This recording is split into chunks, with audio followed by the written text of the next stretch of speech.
What really happens after you die? Is it heaven, hell, or something else entirely? The truth might shock you. In this video, we'll reveal the hidden secrets of the afterlife. Secrets most people don't know. But here's the kicker. Everything you think about death will be challenged. Stay with us because what you'll discover could change everything. We've all heard it before. When you die, you either go to heaven or hell. But what if I told you that's not the whole story? What if there's more to the afterlife than a simple binary choice? Imagine this. You die, and instead of waking up in paradise or eternal torment, you find yourself in a completely different place. Hades. Confused? You're not alone. But don't worry, we'll break it all down for you. What if the afterlife isn't what you've been taught? Are you ready to uncover the truth? Here's where things get interesting. When you die, your body and spirit separate. But here's the twist. Your spirit doesn't head straight to heaven or hell. Instead, it enters a waiting room, a place called Hades. Think of Hades as a cosmic layover. It's not your final destination, but where your soul bides its time. Imagine you're on a long journey and your plane lands in a small airport. It's not where you're headed, but you must stay there for a while before continuing. That's Hades, a stopover on the way to your final destination. Did you know that even the most righteous souls don't go straight to heaven? They wait just like everyone else. Now let's dive deeper into Hades. This isn't the fiery hell you've seen in movies. Instead, it's more like a holding area. But here's the catch.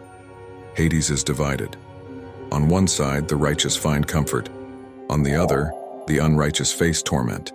It's like two vastly different neighborhoods in the same city. Which side will you end up on? That depends on how you live your life. Picture a city with a luxurious penthouse on one side and a crumbling haunted house on the other. Both are in the same city, but they offer very different experiences. That's Hades in a nutshell. What if I told you there's a chance for redemption even in Hades? Or is there? Stay tuned to find out. So, if Hades isn't the end, what happens next? Enter Judgment Day, the final reckoning.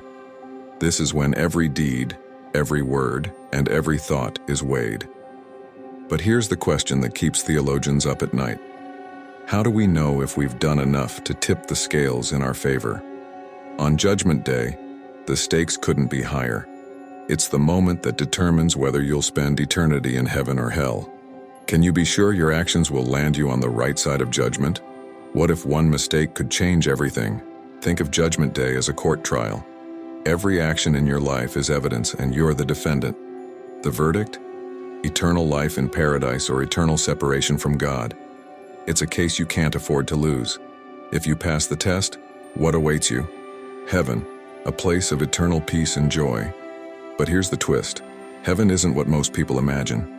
Forget the clouds and harps.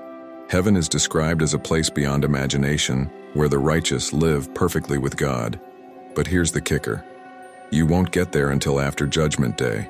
Until then, even the most faithful souls wait in Hades. Picture heaven as the most exclusive club in the universe. You have an invitation, but the doors don't open until the final guest arrives. Did you know the Bible describes a new heaven and earth? That's right.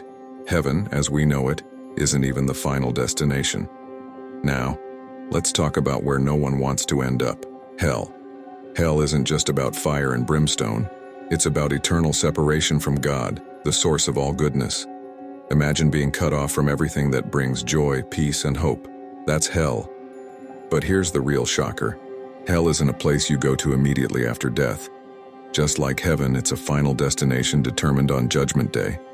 What if hell isn't just about punishment, but complete and total isolation?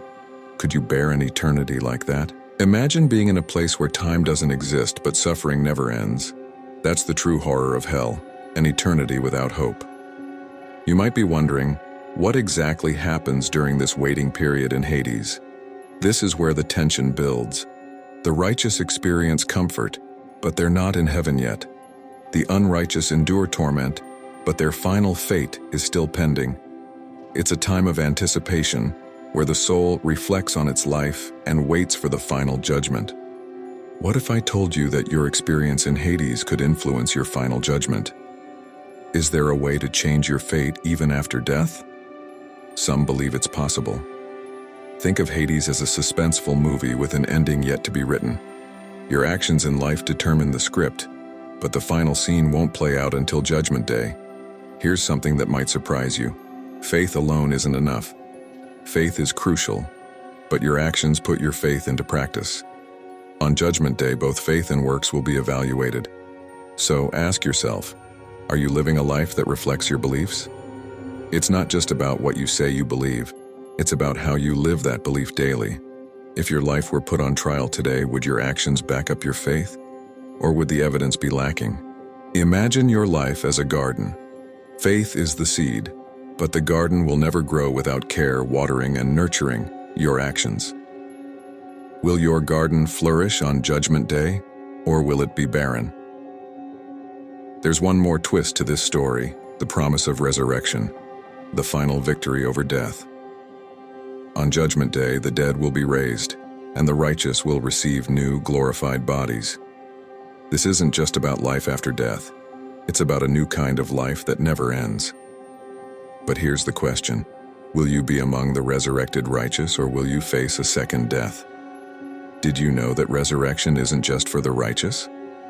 Everyone will be resurrected, but the outcomes will be vastly different. Picture the resurrection as the grand finale of a symphony. The music has built up, and the final triumphant note will decide the ending. Will it be a note of victory or defeat? We've covered a lot of ground, but here's the bottom line. How you live now determines where you'll spend eternity. Every choice, every action, every word, it all adds up. The final countdown to Judgment Day has already begun. So, ask yourself, are you ready? Have you made the decisions that will lead you to eternal life, or are there changes you need to make? What will you do differently today, knowing what's at stake? How will you prepare for the moment when your fate is sealed? Imagine standing at the gates of eternity, with your life choices behind you and eternity ahead. The doors are about to open. Will they lead to paradise or perdition? The answer lies in what you do next. So, what really happens after you die? It's not as simple as heading straight to heaven or hell. The truth is far more intricate, filled with unexpected turns and critical moments that shape your eternal destiny. From the waiting period in Hades to the ultimate Judgment Day, every choice you make now has consequences that will echo throughout eternity. Now that you know what's at stake, what changes will you make today? The time to act is now, because there are no second chances once Judgment Day arrives. If you found this video thought-provoking, don't forget to like, share, and subscribe. Share this with someone who needs to hear it, and let's spread the word about the true journey that begins after life ends. By subscribing, you'll be the first to know when we dive even deeper into these mysteries. See you in the next video.